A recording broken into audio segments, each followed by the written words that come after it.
This is SpaceTime Series 25, Episode 86, for broadcast on the 3rd of August 2022.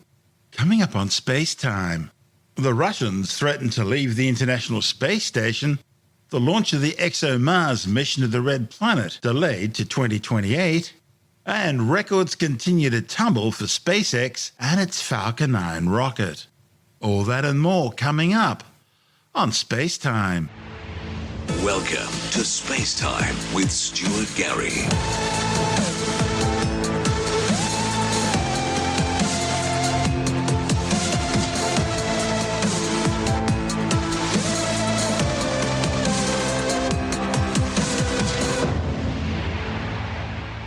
Russia have again announced plans to quit the International Space Station sometime after 2024. Moscow says the Russian Federal Space Agency Roscosmos is already working on its own independent orbital space station. To be called the Russian Orbital Service Station, or ROS, its core module is already under construction at Indonesia and expected to be completed and ready to launch by 2025. However, at that rate, it'll be 2028 before ROS is fully operational, hence the wiggle room in Moscow saying they'll leave the ISS sometime after 2024. Launched in 1998 and involving the United States, the European Space Agency, Russia, Canada and Japan, the $100 billion International Space Station is the most expensive scientific project in human history. Regular SpaceTime listeners will know that this is the third time Roscosmos has announced its intention to leave the orbiting outpost after making their first announcements back in April last year. That threat came as tensions between Moscow and the West began soaring over espionage claims, the Russian troop build-up along the Ukrainian border, and the deteriorating health of Russian President Vladimir Putin's imprisoned critic Alexei Navalny. At that time, the Russian Deputy Prime Minister Yuri Borisov said Moscow was considering leaving the International Space Station in 2025 because of the space station's age. A series of air leaks and equipment failures had been plaguing the Russian components of the space station and were gradually getting worse. Russian space engineers were putting the problems down to the wear and tear of the space station due to the harsh space environment. However, an air leak aboard a relatively new Soyuz spacecraft orbital module and then the catastrophic launch failure resulting in the destruction of a Soyuz rocket carrying crew to the International Space Station hinted at far deeper problems in Russia's once cutting-edge space industry. The refusal of Russia's firebrand Roscosmos chief Dmitry Rogozin to explain the failures added more distrust to space operations with Moscow. At one stage, the Russians were even suggesting that the leak on the Soyuz could have been caused by a suicidal American astronaut, when it was clearly a quality control issue that originated during construction of the spacecraft itself. Someone had simply drilled a hole in the wrong place and then tried to patch it. Following the Russian invasion of Ukraine in February 2022, the United States and Europe responded by imposing sanctions on Russia, including the removal of payloads from all future Russian spaceflights and refusal to allow Russian rockets from launching from the European Space Agency's Kourou spaceport in French Guiana. Moscow retaliated by halting all operations of the Russian Rosetta X-ray space telescope. It's mounted on the joint German-Russian Spectre RG spacecraft. They also threatened to unilaterally seize control of the German telescope on the Spectre as well, claiming that German officials were all pro-fascist, an echo of their claims a few weeks earlier that the Ukrainian invasion was needed because Ukrainians were Nazis. Moscow then announced plans to develop their own joint lunar space base with the Chinese by 2026. And they also stopped supplying and servicing RD-180 rocket engines for use on American Atlas V boosters. As things continue to heat up, Roscosmos then threatened to let the International Space Station literally fall out of the sky. That was thought to imply the removal of Russian cosmonauts and their Progress cargo ships, which are used to periodically boost the orbiting outpost to higher altitudes as it regularly loses height due to normal orbital decay. The Russian segment of the space station also houses the primary guidance, navigation and control systems. But despite the threats, operations on the space station have continued smoothly, with two new Russian modules, the Nauka Science Module, and the Prikal docking port, both recently added to the orbiting outpost complex. However, the ongoing geopolitical tension surfaced again last month when the European Space Agency confirmed that it had thrown Russia out of the ExoMars project, sending a rover to the Red Planet to search for signs of past or present life. The mission was to launch in a matter of weeks. And in retaliation for that, Russia's now ordered its cosmonauts on the International Space Station to stop using European equipment, including a new robotic arm built by the Europeans, specifically designed to service the Russian segment of the station. The replacement of the blustery Rogozin with Yuri Borisov as the Roscosmos chief hasn't improved things, with the Kremlin again confirming its decision to leave the International Space Station sometime after 2024, now saying it's its space program's main priority. At this stage, the International Space Station will keep flying until at least 2030. Exactly how they'll keep flying without Russian involvement will depend on what, if any, segments of the space station Moscow leaves behind. And that's where it gets complicated, because some of the key modules of the Russian segment of the space station, although built by Moscow, were actually funded by the United States. This is SpaceTime. Still to come. The launch date for the ExoMars mission to find life on the Red Planet moved to 2028, and records continue to tumble for SpaceX and its Falcon 9 rocket. All that and more still to come on SpaceTime.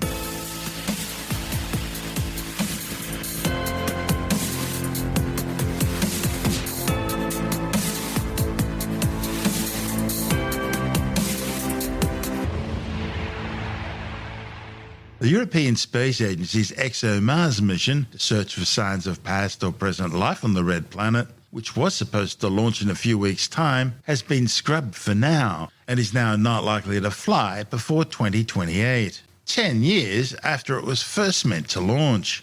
Now, as mentioned earlier in the show, this latest setback was caused by Europe's decision to impose sanctions on Russia in response to Moscow's invasion of Ukraine. Russia was to play an integral role in the ExoMars project. In fact, ExoMars would use a Russian Proton rocket to launch from the Baikonur Cosmodrome, and Moscow had especially built the Russian Kazachuk landing platform to deliver Europe's Rosalind Franklin rover down to the Martian surface.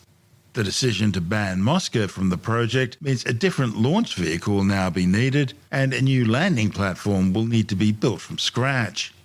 ESA are hoping the Americans will help out there.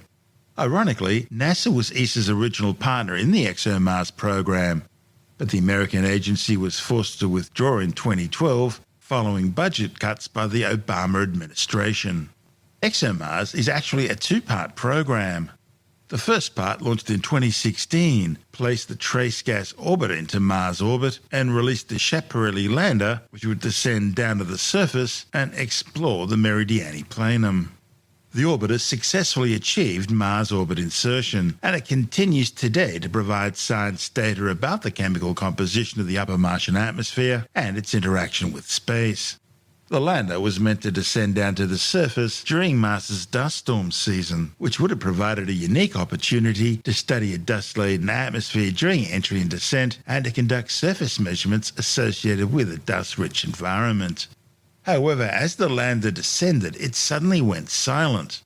And later, NASA's Mars Reconnaissance Orbiter imaged what appears to be a crash site, suggesting a catastrophic failure sometime during the entry, descent, and landing phase. And that brings us to the second part of the ExoMars project.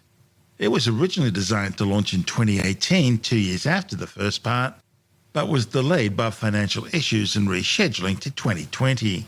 Then, a string of technical issues and the COVID-19 pandemic caused further delays, with the second half of this year penciled in as the new launch date.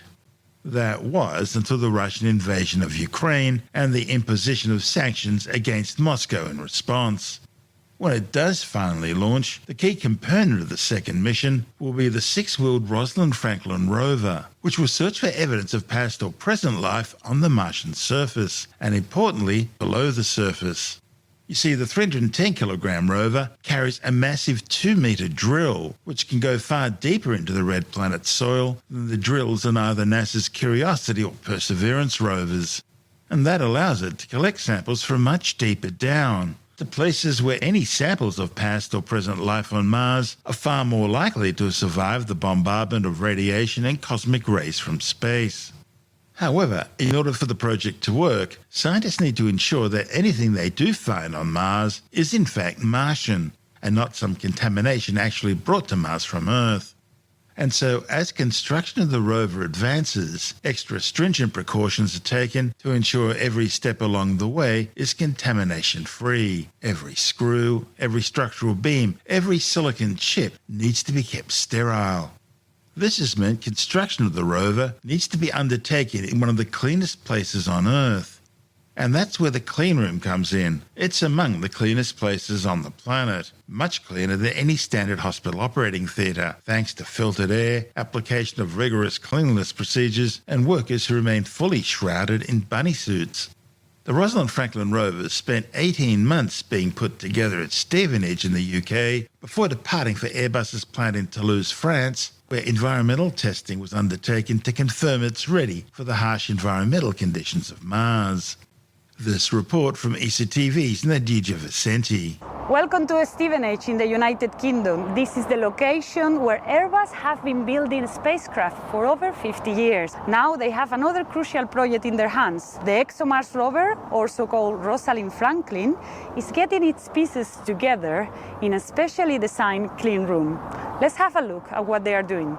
Hi, Hello. How are you doing? Hello, Paul. Thanks for welcoming us. That's all right. Welcome to our clean room. Do you want to come and see the flight rover? Come and see Rosalind? Yeah, tell me a bit what are we going to see? We're going to see the real flight rover today, which is in our biologically controlled clean room. The real one. The real sure. one, yes, the real one, the Finally. final one. Yes, so come on in. So this is the flight solar array. It's actually upside down at the moment because they're working on the underside of it. But that's one part of the rover that's being worked on currently. The other part is up the stairs. Mm-hmm. So come up on up and we'll have a look at the other half. Here the rover is being fitted. That's right. So the main thing they're actually working on at the moment is the locomotion system, which is being bolted onto the side of the rover, and then we'll test and we'll make sure that it all works correctly before we ship it off to environmental test. Probably the main thing that makes this particular integration unique is the planetary protection elements. So whilst we have tested different models of all the equipments talking to each other before, never have we had to do it with all the constraints of all the planetary protection and the cleanliness we need to ensure throughout the process. The goal of ExoMars is to find life on the surface, and more specifically under the surface of Mars. And that means that we absolutely cannot take anything organic with us. So that informs things like material choices. So the wheels on the rover, for example, are metallic rather than being made of rubber. But that also means that when people are working on it, they must not in any way organically contaminate the rover. And I heard that humans are the main biohazard here. Yeah, by far and away, yes. The dirtiest thing the rover will encounter throughout this process, unfortunately, are the humans working on it. So to be very, very careful in the way that they do work on it, the dress they have to the garments they have to wear, and how they actually go about working on the flight rover. We shed like millions of particles or skin flakes every day in 24 hours. So now compare these millions every day to 9,800 spores that is the value of delivery after all the integration, after 1 year of integration and few months of testing. So this gives you a little bit the level of challenge that we have. What is planetary protection? Why we are doing it? The objective of planetary protection is to avoid what we call forward contamination, which is basically contamination coming from Earth to another planet, in our case Mars. And this is mainly to avoid what we call false positive. A false positive is when our search for life instruments will detect life, but there is uncertainty if that type of life is indigenous in the planet or is coming from Earth because we contaminated the instrument. This is the changing room where we're going to get dressed to enter our BioClean facility. ExoMars. Well, the thing is we need to get dressed a little bit more careful. We need to wear sterile garments, and I'll show you in a minute how to do it. Okay, so the approach will be from the top to the bottom. So we will start putting our sterile gloves on because we have a sterile face mask. So to handle the mask, we need to put sterile glove. So if you sneeze in the area, what you should do is leave the area, and then depending on the the amount of sneeze that you have, you can even be escorted out.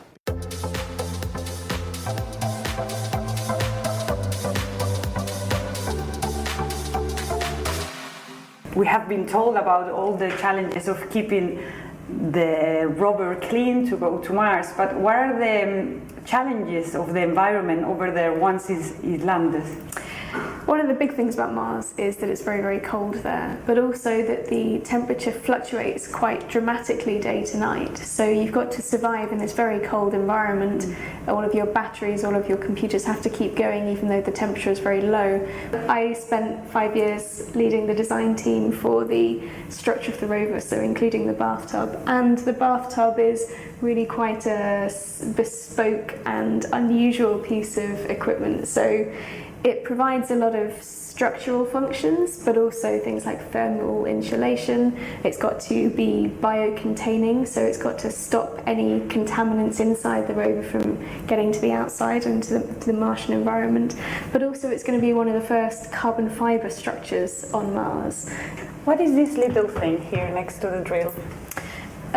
So just on the side we have the Kloopy, which is the close-up imager, and that's one of the ways that we're going to look at the sample that we're bringing into the drill and detect whether there's anything interesting there, any microfossils or any interesting kind of chemical structures in our rock. What is this? What you have here? This is what we call the Mars yard. The Mars yard? The Mars yard. It is a simulation of the surface of Mars. We have a test rover, as you can see on the surface there, and we run it around on the surface, testing the different capability and the limitations of the rover we have. Let's have a look. Yes. Wow. So here we have it, yes. Real Martian environment. It is the simulation of what we expect to find on Mars with the sand and the rock, as well as dunes, as you can see in the background. The analytical drawer is the science package of the rover, which contains a number of instruments that are and mechanisms that are going to process the sample and look for the carbon atom as a sign of extinct or extant life. It's very sterile because we want to find the life that's there and not what we've brought with it during the integration process here on Earth. I've been involved in Mars missions for quite a while, and it interests me, the specialist and the constraints of putting something on Mars and the ability to answer the question of whether there's life on another planet. It's all getting integrated together, and you know that hardware that you once just dreamed of and was once just an idea in your head is now physically a reality, and it's actually going to another planet. I mean, that's pretty cool. Be standing in front of the one that's actually really going to go. That's, for me, that's the reward of doing all of this. It's the end product, it's the end game now. And in that report from ECTV's Nadija Vicenti, we heard from Paul Meacham, lead systems engineer at Airbus Defence and Space, Silvio Cimbolidi, Planetary Protection Officer at Airbus Defence and Space, and Abby Hutty, Airbus Defence and Space's Space Structures Engineer. This is Space Time. Still to come, records continue to tumble for SpaceX and its Falcon 9 rocket. And later in the science report, researchers develop a water-activated disposable paper battery. All that and more still to come on Space Time.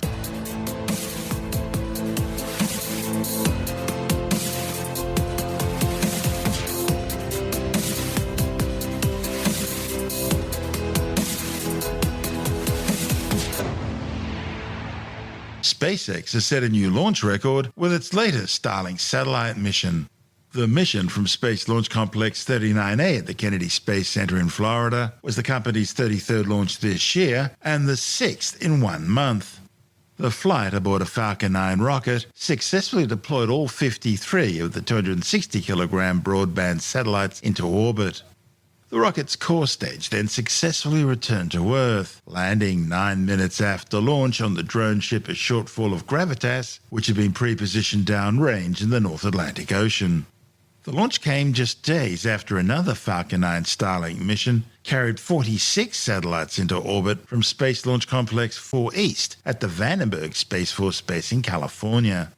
That flight, the 32nd this year, broke SpaceX's previous record of 31 launches in a single calendar year, set in 2021.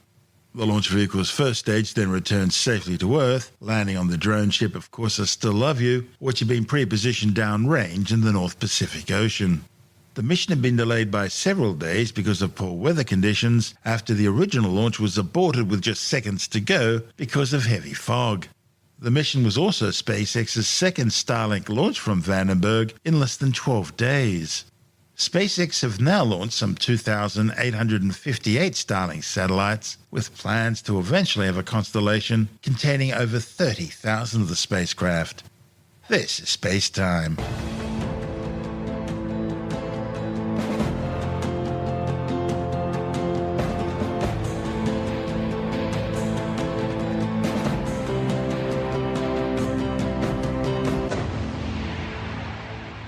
And time now to take another brief look at some of the other stories making news in science this week with the Science Report.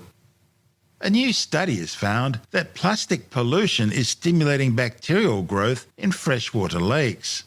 The findings, reported in the journal Nature Communications, shows that as plastic degrades in fresh water, it leaches out chemicals which are providing energy for bacteria to grow. Researchers studied 29 lakes in Scandinavia to get a better sense of how the chemicals leached from plastic shopping bags affected bacterial growth rates. It turns out the compounds dissolved from the plastic were easier for bacteria to use as a carbon source than what they would have used naturally. And this increased accessibility to carbon boosted bacterial growth by 1.72 times. The authors suggest that some kinds of bacteria which are already found in the lakes may well be suited to removing these plastic chemicals and could aid in future pollution mitigation strategies. A new study has found that teens who vape are more likely to try cannabis later on. The findings, reported in the Journal of the American Medical Association, looked at data from 9,828 teens, none of whom had tried cannabis at the start of the study. They found that e-cigarette users were far more likely to have tried cannabis when they followed up a year later. Scientists have developed a water-activated disposable paper battery, which they say could minimize environmental impacts of single-use electronics. The proof of principle study, published in the journal Scientific Reports, claims the researchers combined two cells into one battery and then used it to power an alarm clock with a liquid crystal display. They found that after 2 drops of water were added to the battery, it activated within 20 seconds and reached a stable charge of 1.2 volts. Now that's close to a standard AA battery's 1.5 volts. After drying out and rehydration, the battery maintained a stable operating voltage of 0.5 volts for more than 1 hour.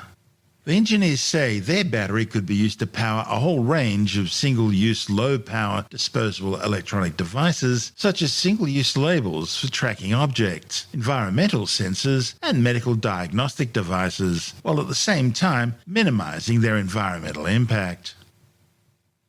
Okay, let's now join technology editor Alex Zaharov-Reutt from ITWire.com as he tells us about a new software update for Windows 10 users and how to ecologically recycle your old electronics. But first, are we seeing the rise of the machines? Has the takeover begun? I am, of course, referring to the robotic vacuum cleaner that wound up, quite literally in this case, eating a sleeping woman's hair. Well, those circumstances seem to be more coincidental than so it's not purposely evil. Yeah, no. I mean, you look at this thing here, and so it begins. And so it begins, indeed, yes. But later this decade, we'll definitely start seeing more of these robots. And I guess we'll also be hearing about more of these instances, hopefully coincidental. The short version is that we don't have to fear technology just yet, unless it happens to be a nuclear weapon rapidly approaching our destination. I saw a video today of one of the Boston Dynamics dogs with a machine gun attached to its back, and it was firing the machine gun. Anything's possible. I mean, if it had a machine gun, you probably wouldn't be terribly happy to see it, and you'd probably be fleeing in the other direction. Then we had this thing today. This was in Moscow. A little kid was playing against a robot, and the kid was going a bit too fast for the robot, and the robot grabbed his finger and accidentally broke his finger and broke it. He probably thought it was a chess piece or something. I'm sure that's exactly exactly what it was. But, Yeah. The uprising has begun. Yes. But I mean, again, those things are just coincidence. Unfortunate coincidences, but coincidences nonetheless. Anyway. Well, that's what they want us to think. Yeah, that's right. People are still using Windows 10. Yeah, look, Windows 10 is still going to be around for at least a couple of years yet. Windows 11 is the new system, of course, but a lot of computers aren't able to upgrade. A decision that Microsoft made. I must admit, there are some things about Windows 10 I prefer compared to Windows 11, but that's just a question of habit for me, I think. Yeah, well, Microsoft did change the taskbar and change the way some of but it was the way some of the apps that actually could run in the taskbar no longer could. And look, Microsoft will presumably slowly bring various things back, but they changed the start menu as well, put it all in the middle, tried to modernize it. But one thing's for sure, I'll usually advise whenever there's an update to update immediately, because these updates are normally closing security vulnerabilities. Sometimes they are actively being exploited. But with Windows, especially with Windows 10, there's been a lot of instances where people have installed a Windows 10 update and it has deleted files or it's caused all kinds of problems, which has gone back over many years. And the latest update mucks up your USB printing and seems to put a duplicate of your printer with the suffix copy 1. And then you've got to sort of figure out which one to print to, because the default one is not the copy 1. Microsoft has acknowledged the problem. They're going to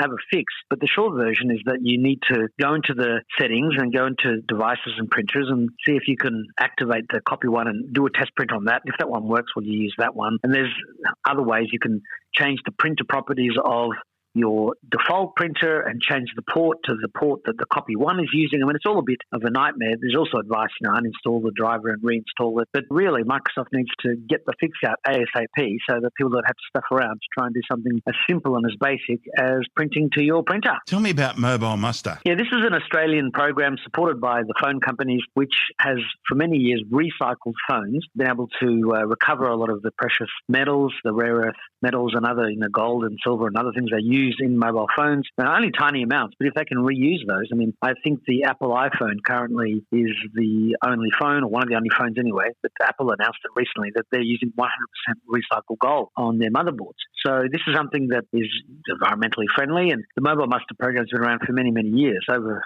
15 years, probably getting close to 20 years now. But they have just announced the TP-Link, which makes Wi-Fi routers and other networking equipment, has joined the scheme. And what Mobile Muster has announced is that they're now going to recycle routers, smart home technology, wearables, and peripherals. So this is expanding the amount of e-waste that they collect and recycle. And look, a lot of your local councils already have some kind of e-waste collection scheme. So, Mobile Muster is not alone in doing this, but it just means that the collection points, or at least I assume it means the collection points that are currently accepting phones, can now also start accepting some of these other devices. I know that recently I had an older iPhone and there was a Vodafone store, which is my closest store, and that was able to accept it. And I walked in and asked them, do you do the Mobile Muster? So they said, yep, I took it, and it was gone. It was better than obviously throwing it in the trash or trying to sell an out-of-date iPhone on eBay. Unless it's the iPhone 1, it's probably not worth very much unless I hang on to it for 20 or 30 or 40 years. Welcome to my world. I'm very much like the Sheldon Cooper, where I've got every iPhone, every cell phone I've ever owned, every computer, most tape recorders I've owned. And yes, they were tape recorders in those days. Yeah, I just don't throw things out. I just put them in the garage. Yes. Well, eventually you run out of space. And look, I have taken to the Mobile Muster type of recycling places many mobile phones over the years. There's just too many of them. And sometimes the batteries inside start to expand and pop out of the case. And it's like, I don't need this thing to explode and burn all the rest of the stuff down. That's Alex Zaharov-Reutt from ITWire.com.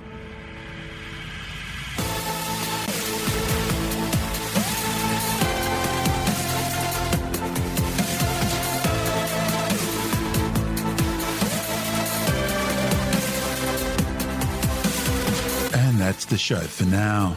SpaceTime is available every Monday, Wednesday and Friday through Apple Podcasts, iTunes, Stitcher, Google Podcast, Pocket Casts, Spotify, Acast, Amazon Music, Bytes.com, SoundCloud, YouTube, your favorite podcast download provider, and from SpaceTimeWithStuartGary.com. SpaceTime's also broadcast through the National Science Foundation on Science Zone Radio and on both iHeartRadio and TuneIn Radio. And you can help to support our show by visiting the SpaceTime store for a range of promotional merchandising goodies.